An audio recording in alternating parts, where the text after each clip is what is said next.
ప్రేమగల తండ్రి, మహోన్నతుడైన దేవ, భూమిని ఆకాశమును అందులో ఉన్న సమస్త జీవరాశులను మహత్తుగల మాట ద్వారా సృష్టించి మమ్ములను మీ పోలికలు మీ పరిశుద్ధతలు మమ్మల్ని చేసుకున్నటువంటి దేవ, మరి యొక్క ఉదయకాలం నాయన మాకు ఇచ్చిన ఈ నూతన దినాన్ని బట్టి, నూతన కృపను బట్టి స్తోత్రాలు. రాత్రంతా కాపాడి మా ఆయుష్ని మా దినాలు పొడిగించి మరి ఇచ్చినటువంటి శుభదినాన్ని బట్టి మిమ్మల్ని స్తుతిస్తున్నాం దేవా. మరి ఒకప్పుడైతే ఈ లోకంలో సృష్టికర్తవైన జీవం గల దేవుడవైన మిమ్మల్ని తెలుసుకోక అజ్ఞానంలో అంధకారంలో నశించిపోతున్న మమ్మలను మీరు జ్ఞాపకం చేసుకున్నారు ప్రభా. మరి భూమి మీద ఎందుకు పుట్టామో, ఎందుకు బ్రతుకుతున్నామో, ఈ బ్రతుకు తర్వాత ఏముందో తెలియనటువంటి స్థితిలో జీవించాం.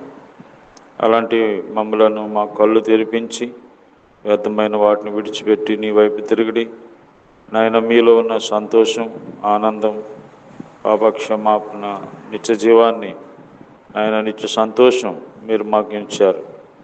మరి తండ్రి, మేము నీ బిడ్డలుగా, మీరు మా తండ్రిగా, మా సృష్టికర్త అయిన దేవుడుగా ప్రతిరోజు ప్రతి నిమిషం కూడా మీతో మాట్లాడి మీ మాటలు విని భాగ్యం ఇచ్చినందుకు స్తోత్రాలు నాయన. మరి యొక్క దినం మాకు కావలసిన వర్తమానం దయచేయండి. ఎవరి సమస్యలు, ఇబ్బందుల్లో ఉన్నారు, వ్యాధుల్లో, బాధల్లో ఉన్నారు, వారి వారి అక్కరతను బట్టి మీరే మాట్లాడుతూ రండి. నీ మాటలు ఆదరించే మాటలు, రక్షించే మాటలు, నాయన గాయములను కట్టే మాటలు, కాబట్టి నిత్య జీవాన్ని ఇచ్చే మాటలు మీరే దయచేయమని యేసు ప్రభు నామములో ప్రార్థిస్తున్నాం తండ్రి, ఆమేన్. యేసు ప్రభువే నీకు రక్షణ నీచును, యేసు ప్రభువే నీకు రక్షణ నీచును. ఇంత గొప్ప రక్షణ నిర్లక్ష్య పెట్టకు, ఇంత గొప్ప రక్షణ నిర్లక్ష్య పెట్టకు. యేసు ప్రభువే నీకు రక్షణ నీచును, యేసు ప్రభువే నీకు రక్షణ నీచును, యేసు ప్రభువే నీకు రక్షణ నీచును. ఇంత గొప్ప రక్షణ నిర్లక్ష్య పెట్టకు, ఇంత గొప్ప రక్షణ నిర్లక్ష్య పెట్టకు. యేసు ప్రభువే నీకు రక్షణ నీచును.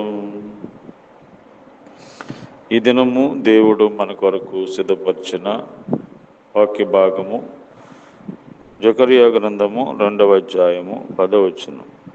సియోను నివాసులారా, నేను వచ్చి మీ మధ్య నివాసము చేతును, సంతోషముగా ఉండి పాటలు పాడుడి, ఇదే యెహోవా వాక్కు.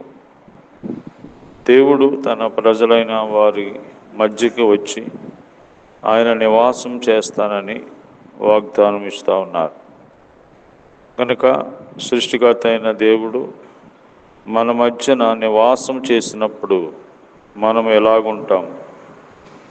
మొదటిగా దేవుడే మన మధ్యకు వచ్చి, మనలోకి వచ్చి నివసించినప్పుడు సంతోషంగా ఉంటాం.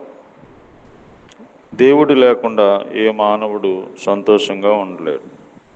అందుకనే మరి కనిపించని దేవుడి భూలోకానికి యేసు అని పేరుతో ఇదిగో ప్రజలందరికీ కలుగుబో మహా సంతోషకరమైన సువర్తమానం, ఓ జాతికి కాదు, ఓ కులానికి కాదు, ఓ మతానికి కాదు, భూమి మీద దేవుడు జన్మనిచ్చిన ప్రతి మనిషికి సంతోషం ఏంటంటే నిన్ను పుట్టించిన దేవుడు యేసు అని పేరుతో ఈ లోకానికి వచ్చాడు. ఆయన నీలోకి వస్తే నీకు సంతోషం.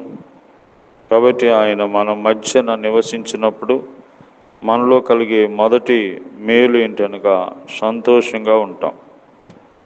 కాబట్టి సంతోషంగా ఉండుట మహాభాగ్యం. ఈ సంతోషం ఎవరు ఎక్కడా దొరకదు. నిజమైన సంతోషం, ఆత్మలో సంతోషం, హృదయంలో సంతోషం దేవుడిలో ఉంటేనే వస్తుంది. కాబట్టి డబ్బు వలన సంతోషం ఉండదు. ఈ లోకంలో నీకున్న ఘనతలు, మరి ఇంకా ఏమైతే పేరు ప్రతిష్టలు, దేని వలన కూడా నీకు సంతోషం కలగదు. కేవలము దేవుడు నీలోకి రావడానికి వచ్చి నివాసం చేసినట్లయితే సంతోషం. రెండవదిగా మనం చూసినట్లయితే మరి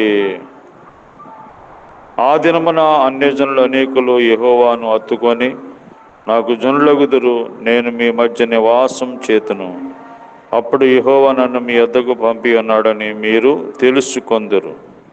సాక్ష్యం, దేవుడు మన మధ్య ఉన్నప్పుడు సాక్షులుగా మనం జీవిస్తాం. దేవునికి సాక్షులుగా మనం జీవిస్తాం. కాబట్టి ఆయన సాక్షులుగా మనం జీవించాలని దేవుడు మన దగ్గరకు వచ్చాడు, మనలోకి వచ్చాడు, మనల్ని రక్షించుకున్నాడు.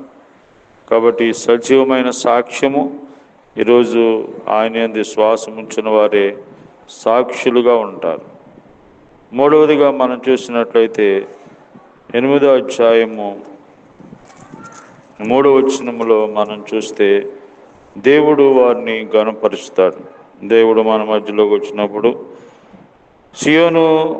నేను సియోను నద్దకు మరలా వచ్చి యెరూషలేములో నివాసము చేతును, సత్యమును అనుసరించు పురమనియు సైన్యములకు అధిపతి యెహోవా పర్వతము పరిశుద్ధ పర్వతమనియు పేరు పెట్టబడును. ఘనత, దేవుడు మన మధ్య నివసించినప్పుడు మనకి ఘనత కలుగుతుంది.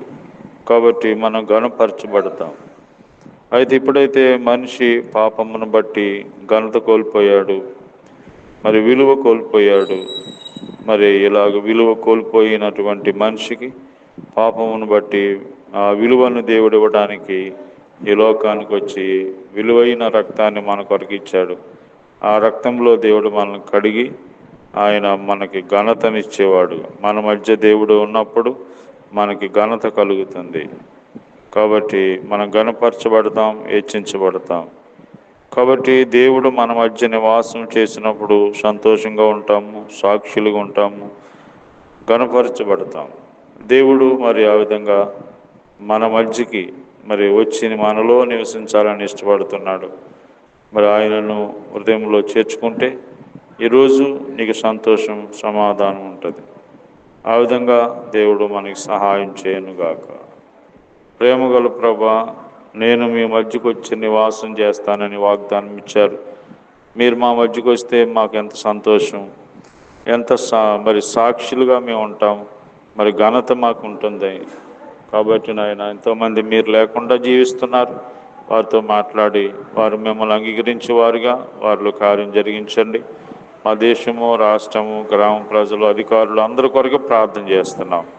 ఆయన రోగులను స్వస్థపరచండి, దూరదేశంలో ఉన్న వాళ్ళని కాపాడండి, చదువుకుంటున్న వాళ్ళు, హాస్టల్లో ఉన్న వాళ్ళని ఆయన సహాయం చేయండి, అప్పుల బాధలో ఉన్న వాళ్ళని, ఆర్థిక ఇబ్బందుల్లో ఉన్న వాళ్ళకి సహాయం చేయండి. ఈ రోజంతా మీరు తోడుగా ఉండమని, ఆయన దూరదేశంలో ఉన్న వాళ్ళని కూడా కాపాడుతూ రమ్మని యేసు ప్రభు నామములో ప్రార్థిస్తున్నాం తండ్రి. ఆమె తండ్రి అయిన దేవుని ప్రేమ, ప్రభువైన యేసుక్రీస్తు కృప, పరిశుద్ధాత్మ సహవాసం ఈ రోజంతా మనకి తోడయండి, కాపాడును గాక.